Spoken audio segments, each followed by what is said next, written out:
Hey, this is Kathleen, and it's time to magnetize the life you desire. Hello, and welcome to Manifesting Magic in Your Everyday Life with Kathleen. I hope you guys are having an amazing day today. And I want to introduce you to somebody, Tania Taylor. So she is the owner and creator of Tania Taylor Hypnotherapy. And I have just been really impressed with the way that she does not only her hypnotherapy, but the whole process up to that. You know, I am very oriented to making sure that we have results, right? So having a solution-based approach to things. And that's something that those of you that listen to me and follow me know that I am all about that, because if there's something going on, we need to solve it, right? Or figure out how we're going to deal with it so we can move on and raise our energy vibrations. And Tania does just that, and then incorporates hypnotherapy in it. So welcome, Tania. Thank you so much for being here. Thank you so much for having me. So can you tell us a little bit about what is it that you do? So Tania Taylor Hypnotherapy. What kind of people do you help? I help people with things like anxiety, insomnia, depression or low mood, panic attacks, things like irritable bowel syndrome or obsessive compulsive disorder. Oh wow, that's a lot. So you can cover a lot. Yeah.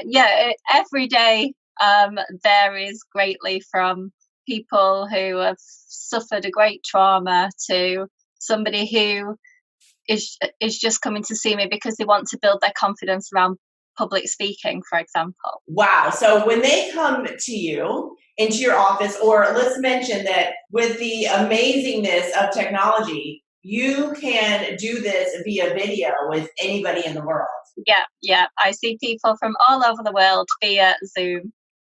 That is really awesome.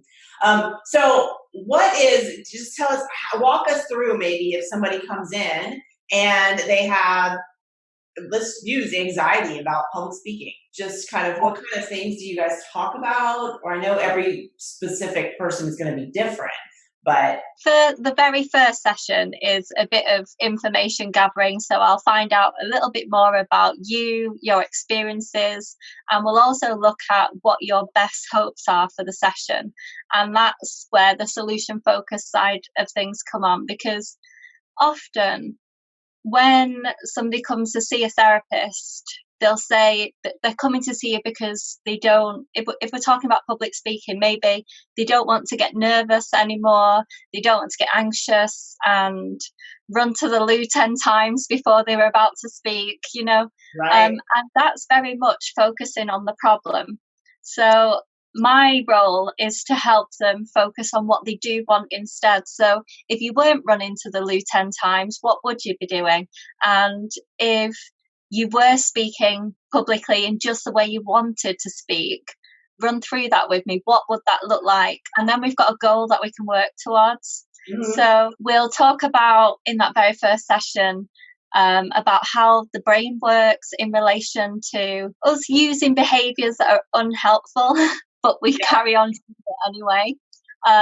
We look at why the brain does that, what's going on physically, and then what we can do to help make our brains a little bit stronger, that rational part of our brain, the intellectual part of our brain, to make that stronger so that when the fear kicks in, the rational part of you is able to say, you know, this is not a life or death situation. Yeah. You can survive this, and this is how you're going to do it. Subsequent sessions, then we work towards that goal of being exactly what you want to be. And we look at achievable steps to get there.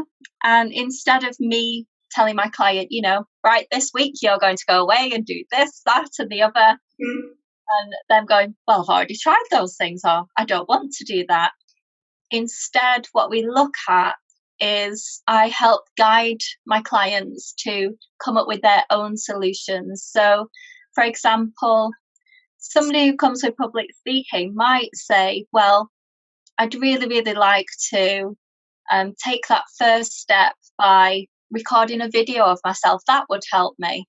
We'll say, okay, well, when could you record a video of yourself? Might say, well, maybe I could do that on Monday. Okay, what time on Monday? Yeah. And we'll set that goal in motion, that little step forward, that achievable step forward.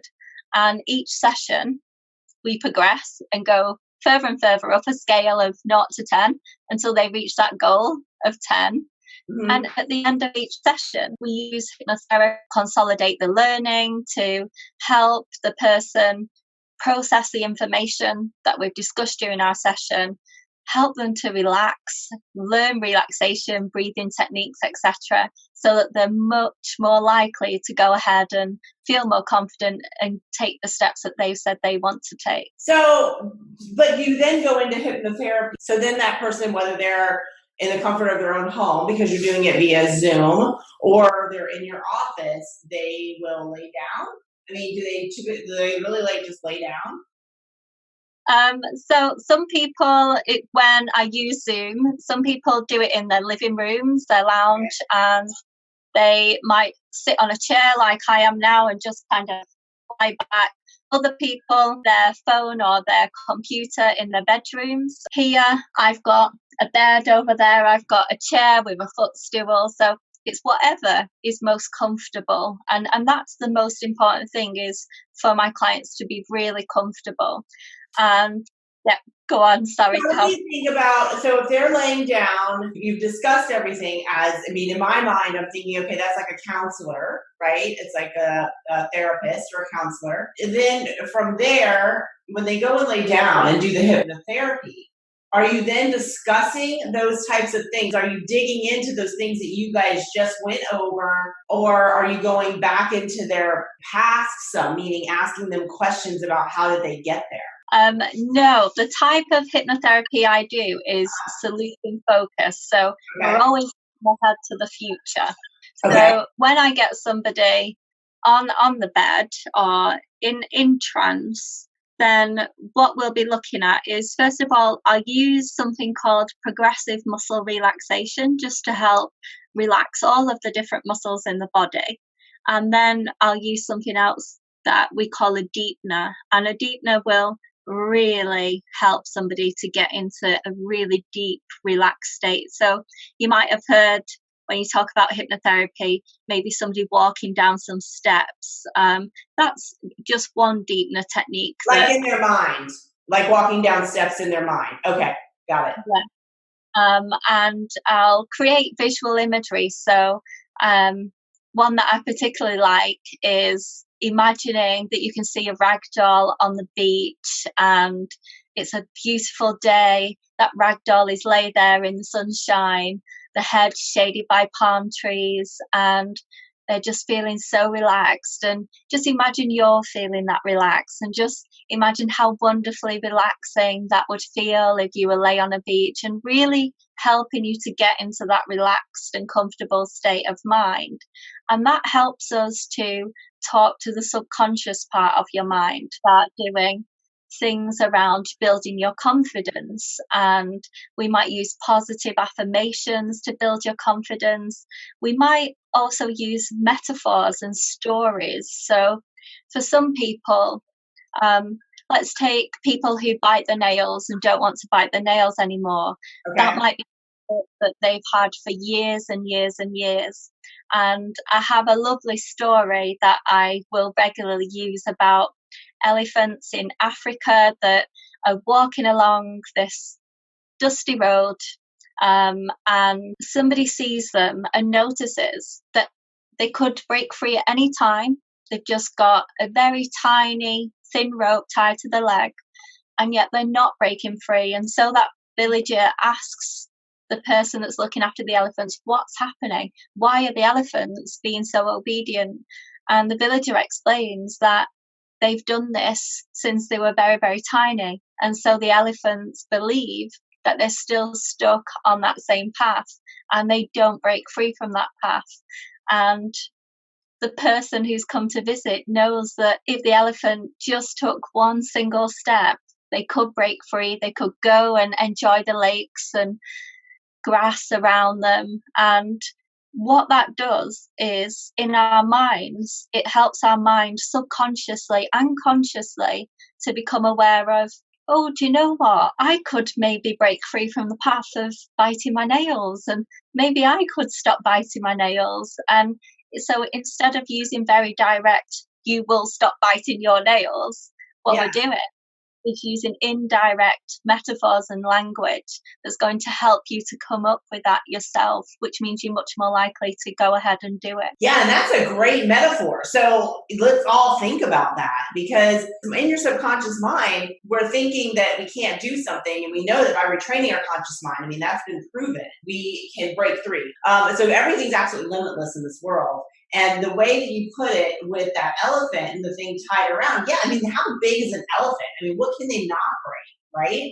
I mean, maybe a huge chain, but if they've got a little rope around them, they could just like take off. In the subconscious mind, I think people when they're trained as being younger, right? This is something that we always do, always do. So even if you take it out of biting the nails, and you know that that's not my problem, right? I don't bite my nails, but I'm very anxious a lot, and I get nervous. You know, I'm overwhelmed.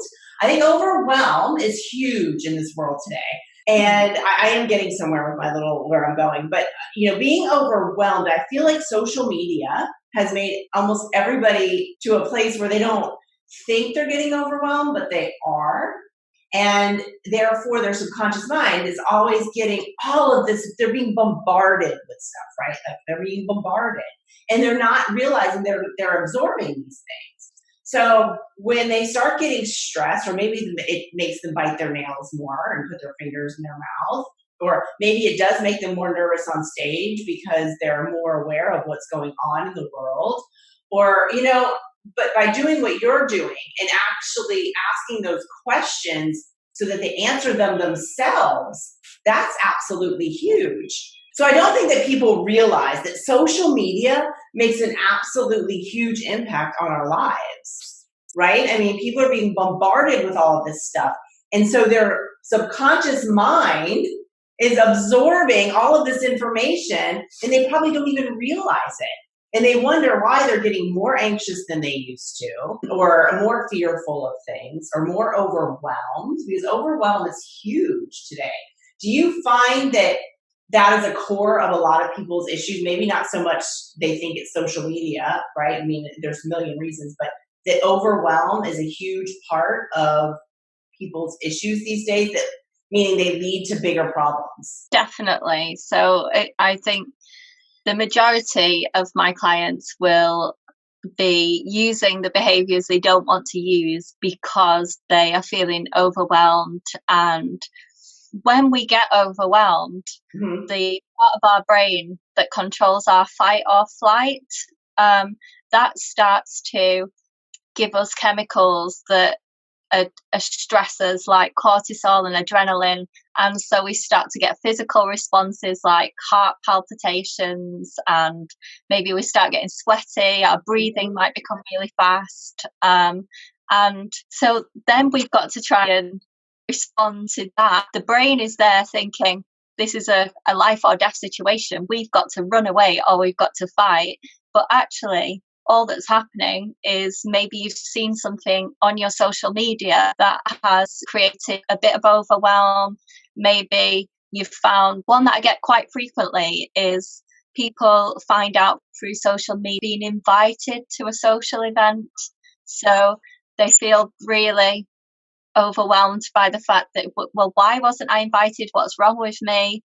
And that spirals then into lots of negative thinking, and then negative forecasting of the future as well. Yeah, so that can also lead into the way that you're treating your family, say, or the way that you're treating your friends, or the way you're reacting to certain situations because of, I say, a basic overwhelm. There's really nothing basic about overwhelm. However, what you try to do is find where the core of that issue is coming in so that you can have a solution-based approach to it and find out what's really deeper than just, okay, I've got a million things that are wrong right now in my life.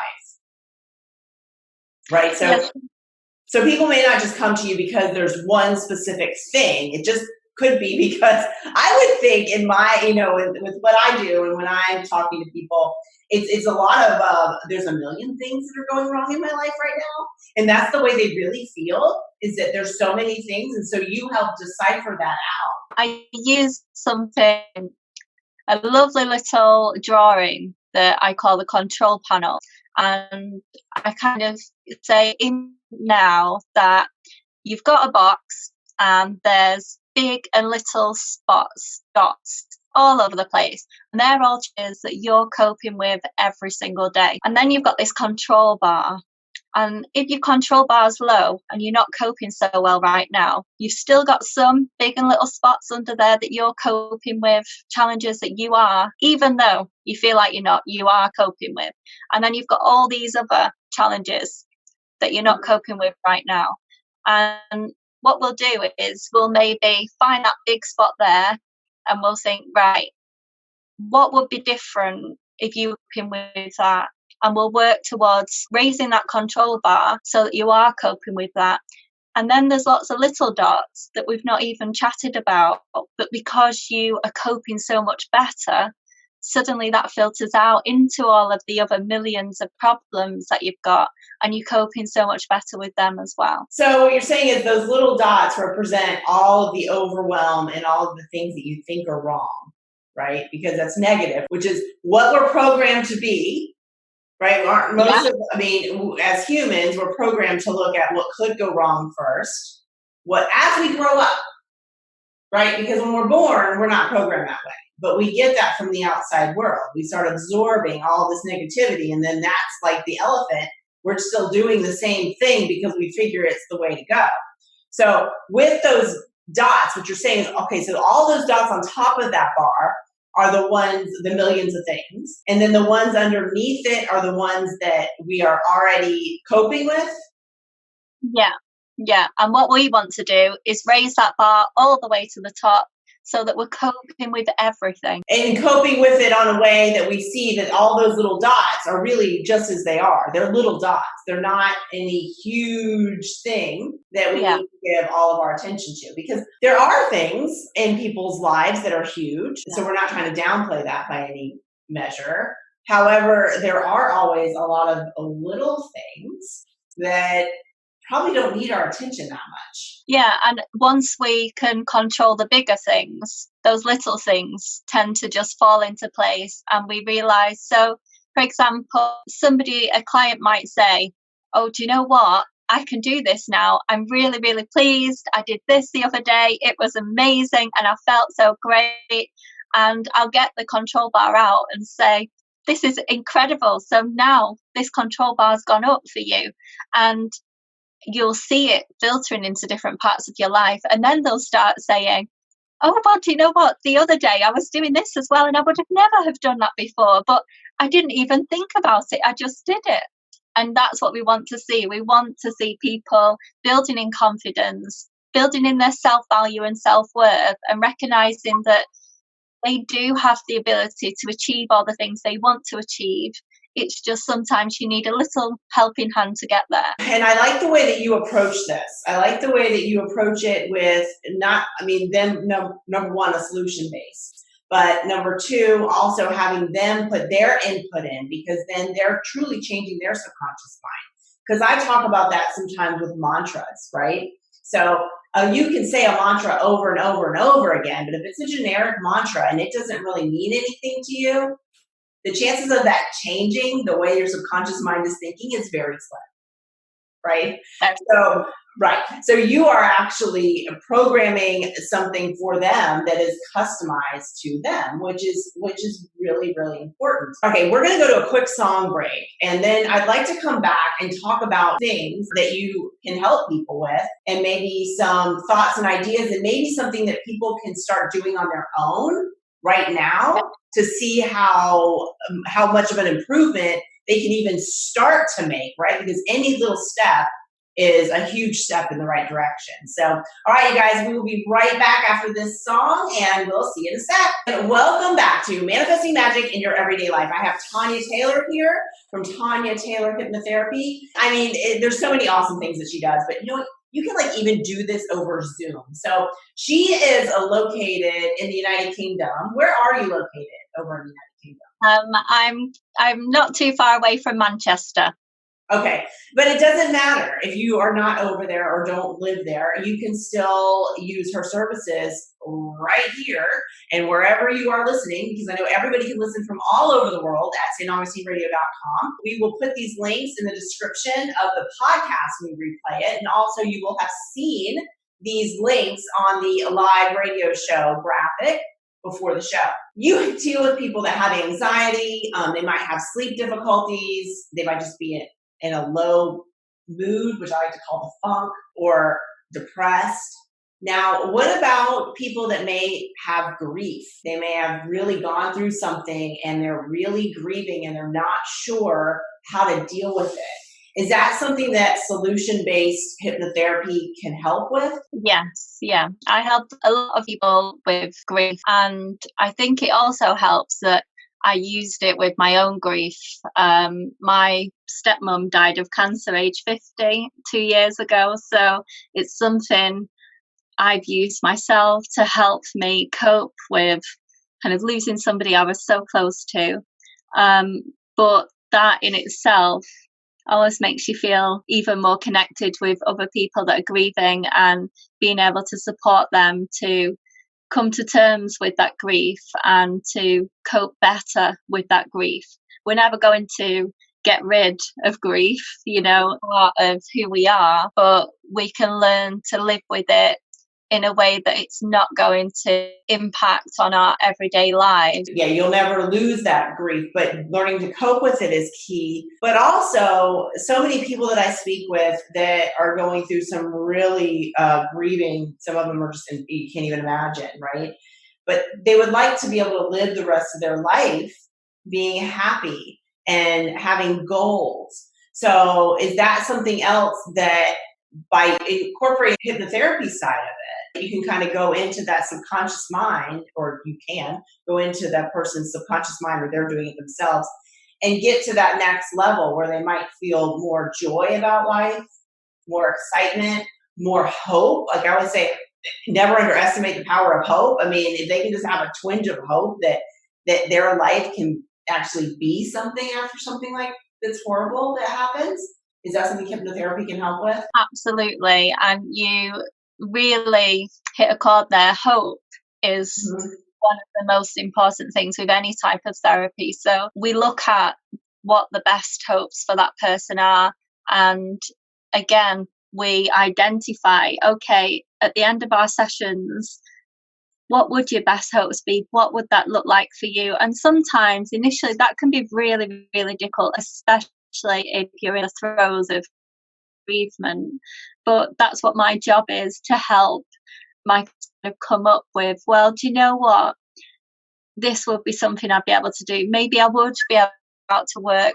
Maybe I'll be able to leave the house again, and maybe I'll be able to go to that wedding next summer that I've been invited to that right now I don't feel like I can go to. And we'll, again, step by step, work up to that based on the best hopes of the client and the solutions that are right for that person. So for them, the very first session, they might go away thinking, well, the thing that they want to do this week is get up and have a shower, and that would make them feel better this week. If maybe 3 days out of 7 they got up and they had a shower, and we take it small steps at a time. For somebody else, they might already be functioning in that way. Maybe they've turned to alcohol because of the grief and they're using alcohol to cope, and what they want to do is take control of that alcohol.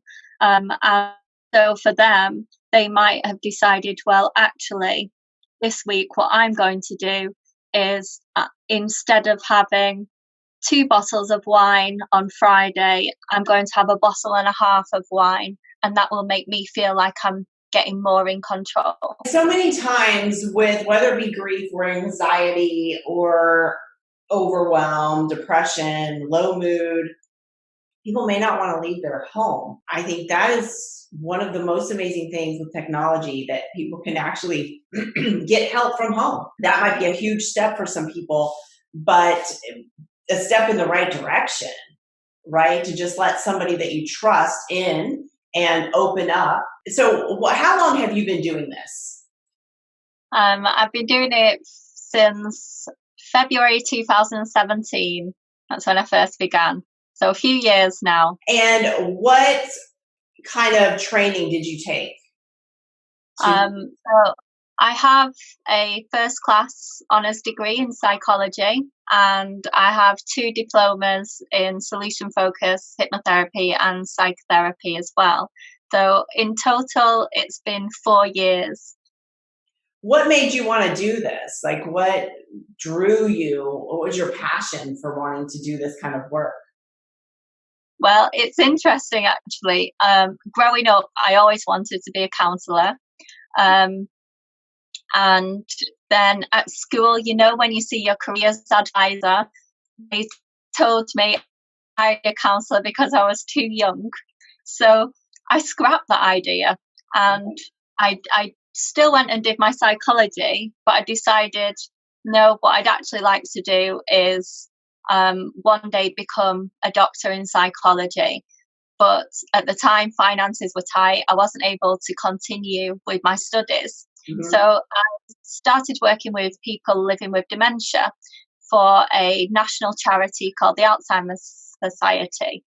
And I worked with them at the point of diagnosis a little bit. If you've ever heard of a Macmillan nurse, that if you get a diagnosis of cancer, you'll have a nurse who kind of follows you through that journey. My role was to follow people diagnosed with dementia through their journey and support the family with advice and information. And as years progressed, spent 10 years my way up in the organisation, and got to a point of, I still love my job, but now that I'm managing, I was managing over 100 people when I left. And when I was in that position, I'd stopped helping people on a one-to-one basis, and I really, really missed that. Right. And so that's when I went back to study the hypnotherapy and psychotherapy diplomas. And I'd kind of, my idea was that I would do it as a part-time thing around my current job, just something to keep me helping people, keeping me feeling good, because that's why I love helping people. It makes me feel great being able to help other people. And then I got to November 2017, and I had a huge waiting list. And I thought, you know what, I'm just going to have to bite the and I'm going to have to quit this other job that I really love and do this one that I love even more, because this is what is driving me. This is where my passion is right now. Wow, yeah, that is a way to get there. And you knew that you like to help people one-on-one. And I can relate to that, because it's great to kind of work your way up in something, but then when you get in sometimes in more administrative positions, it kind of takes away, even though, you are still helping people, but it takes away from that one-on-one contact with people. And I talk about raising energy vibrations. Sometimes that's what people are fed by, right? So by you being able to help people, it really motivates you to keep going and help more people. And then in turn, everybody that you're helping is helping other people too, because they're learning new things. Can you give us a couple of tips, or maybe something that we can do if we're either in a funk or feeling really down right now or overwhelmed? I mean, what are some tips that we can have that we can maybe start implementing right now before we get in touch with you and maybe get some help on a deeper level? Okay, so the first thing I would say is just begin to notice. You don't have to do anything about it, but just begin to notice when you're talking negatively to yourself. And what we find when we start to pay attention is actually we talk negatively to ourselves quite Yes. frequently. So just beginning to notice when that's happening. And that might take a week or so. It might take longer, and that's absolutely okay. But once you are able to begin to notice, even if it's not right away, then another thing you can do is you can write down what you know to be true. So, for example, if you've got a meeting coming up and what you're doing is you're negatively forecasting that meeting. So you're constantly going, oh gosh, what if this happens? And what if such a body says that? And what if my face goes bright red? Or what if I can't speak? Then instead, writing down what you know to be true. And what you know to be true is actually that meeting, you've been to it before, you know it generally goes well. Mm-hmm. Know that if you don't know the answer to something, you can say, you can get back to somebody. And when you have that written down, when those negative thoughts start coming, you can have a look. When you recognize those negative thoughts are there, you can have a look and read what you know to be true. And this can really, really help you in preparing and not overanalyzing and becoming overwhelmed with like that meeting. There's other things you can do as well. You might not have a meeting coming up.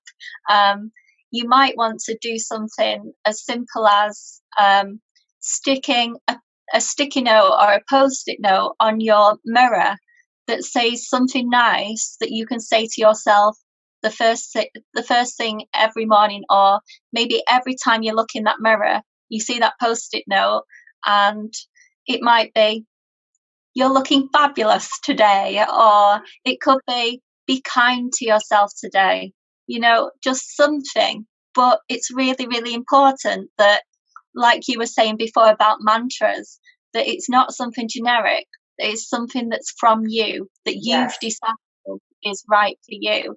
And little things like that. Mm-hmm. The final tip I would give is at the end of each day, write down 3 things that have been good for you that day. They don't have to be major things. They can be that you looked out of your window and there was a bird hopping along the fence, or that today the sun was shining for a change, or maybe you were able to have a good chat with a friend on the phone, or maybe you had a nice breakfast. Little everyday things. And every time we do that, every time we write down those things and we recognize the things that make us feel good, we're actually exercising a part of our brain called the left prefrontal cortex. And that brain is the part of our brain that helps us to be more positive. It helps us to cope better with challenging situations. So just like if you went to hospital and you broke your leg and the physio told you to start exercising that leg, you go away and exercise it. When it's our brain, we put it to the bottom of the priority, don't we? So Yeah, absolutely. exercise and try and do that every day, just to give yourself that little kickstart on getting you to a place where you can cope better. And those are where little steps go a long way. I know, and we're aligned, you and I knew that the first time we talked, and I have a book called The 30-Day Self-Perception Makeover. And one thing that we obviously, which is huge in there, because your self-perception is what you think and feel about yourself, is how much we criticize ourselves every day without even thinking about it. It's just, we could even be in a conversation with somebody else. And I like to talk about like things like when somebody compliments you on, oh, I love your shirt.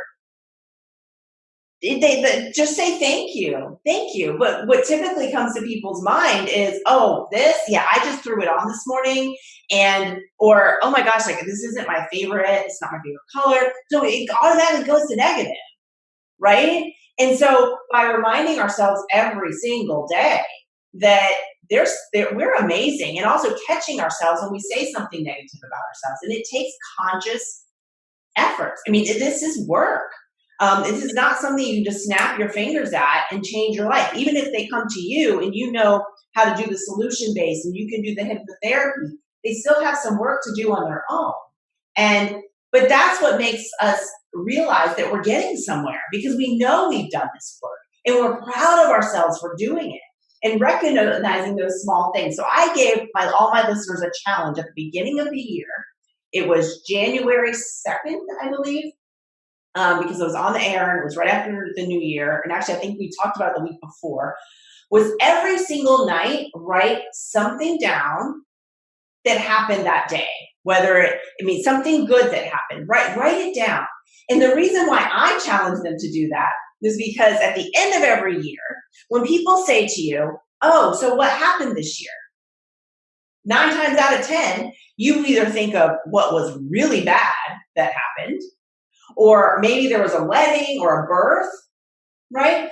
But typically it's not the good things that happen. And so even if it is, just like you said, seeing that bird walk across the fence, oh my gosh, we're not going to remember that if we don't write it down. And even those little things, we talk about raising energy vibrations, then we begin to think about, oh my gosh, I do remember that day when I looked out the window and it was so nice to see that bird, or that I got a call from a friend. So I would highly recommend all of you listening to take these tips that Tania gave you and start working on them, because then you'll see how when you can dig deeper with the things that you do with working with people, how they really can change. Because if you're making those little shifts and they're starting to change your life, imagine if you dug in even deeper to actually get to the subconscious level of changing this so it's changed for good in your life.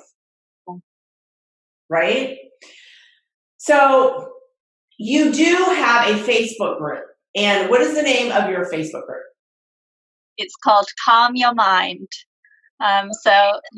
If you search for Calm Your Mind, what you get in that group is I do a free hypnotherapy every Sunday.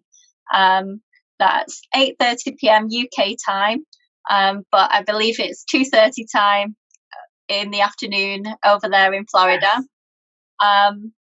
So in that group, I'll go live. I tend to give little tips about managing anxiety, but I also do a free hypnotherapy session. And in that group at the minute, there's a 6-month program, so you can see what each week will help with. And if those times are not convenient for you, I do leave the recordings in there so that you can listen at time convenient for you. And they're all dated, they're all labeled, so you can see which one is more aligned with you and what's going on in your life at the moment. We always recommend with hypnotherapy that you try and find one that really fits your mood, your hopes, your desires, and that you listen to that every night as you go into sleep. Okay. And what that does, it improves the REM, the rapid eye movement quality of your sleep, which what's happening when we're in REM is we're processing different emotional events from the day. So if we're not having a good quality REM sleep, sometimes that process isn't happening and our stress buckets can get full and full and full and end up being overflowing. So we want to improve the quality of that REM sleep. If I gave you an example of maybe you go shopping and somebody bumps into you in the shop and maybe starts shouting at you, and you go home, you talk to your friend and kind of say, you won't believe what just happened. And maybe your friend will say, calm down. It's not the end of the world. You don't know that person. But you go to sleep that night and it's still in your head and you're still thinking about it. You're still angry and frustrated about it. But if you have a good night's sleep, a good quality REM part of your sleep, the next day you're able to reflect on it and go, yeah, I don't know why I let myself get so angry and upset about that. And so that's what hypnotherapy helps with. It helps that process of all those emotional memories and events that have happened that day, that week, that haven't been processed yet, and it moves them and files them away to different parts of the brain. So you're able to on them from a different perspective. So that's very interesting to me. So it's almost like if you're the type of person that doesn't get a good REM sleep, that can really contribute to your overwhelm and anxiety because you've not been able to actually, when they say, you're not processing that, that's another way to process it. Yeah. So people who have a lot of difficulties sleeping tend to be the people who are experiencing higher levels of stress and anxiety. For some people, they might be sleeping too much as well. And that's when we end up having low energy levels. We feel really, really tired all the time. And often that's because we've had too much REM sleep. So we can go one way or the other. But if we have too much REM sleep, quite often it's not a good quality REM sleep. So we're forcing this REM, and the brain, when we're in this REM part of our sleeping pattern, is more active than it is at any time of the day or night. You could be doing the most complex maths exam and it still wouldn't be as active as it is during REM sleep. So it's exhausting, but it only makes up for 20% of our sleeping pattern. So we get it. We want really good quality REM sleep, and we want just the right amount of sleep, which is about 6 to 8 hours every night. So in 6 to 8 hours, how much REM sleep should we be getting optimally? Um, Generally, it will always be around 20% of your sleep cycle. So each sleep cycle lasts about 40 minutes. And we'll keep cycling through that. If we have interrupted sleep, that's when that REM might be interrupted. As You said how many minutes is each cycle? 40 minutes. 40 minutes is each cycle. And if REM sleep is 20% of, say, you sleep for 6 hours. So that's not very many minutes really of REM sleep. So I know we were gonna get ready to go, but I have a quick question. So how much when does the REM sleep happen in your cycle typically? It can happen at varying times. So one cycle you might go first into light sleep, then you can go into deep sleep, and then REM sleep, and then back to light sleep again. Sometimes you can go to light sleep, REM sleep, then deep sleep, and it varies. But there's a lot of things you can do to help your sleep to make sure that you get a good quality sleep, and that's things like having a routine for sleep. So having a similar time that you go to bed every night, having a similar time that you wake up every morning, and then your body gets into that cycle of it knows when this is meant to happen. There's also things you can do like not going on electronics before bed. I heard that. Okay. Yeah. So because what happens is there's a certain chemical in the body that is produced as we're in the run up to bedtime, and there are some technology devices that contain something called a blue light. Not that we can see the blue light, but there's this techno gadget that sends out this blue light, and it stops the production of melatonin, and then we don't feel like we can go to sleep when we're meant to go to sleep, because it only starts being produced after we put that electronical device down. So it's simple yet difficult for some people. Yeah. Exercises that we can do, like putting down that technology, picking up a book instead.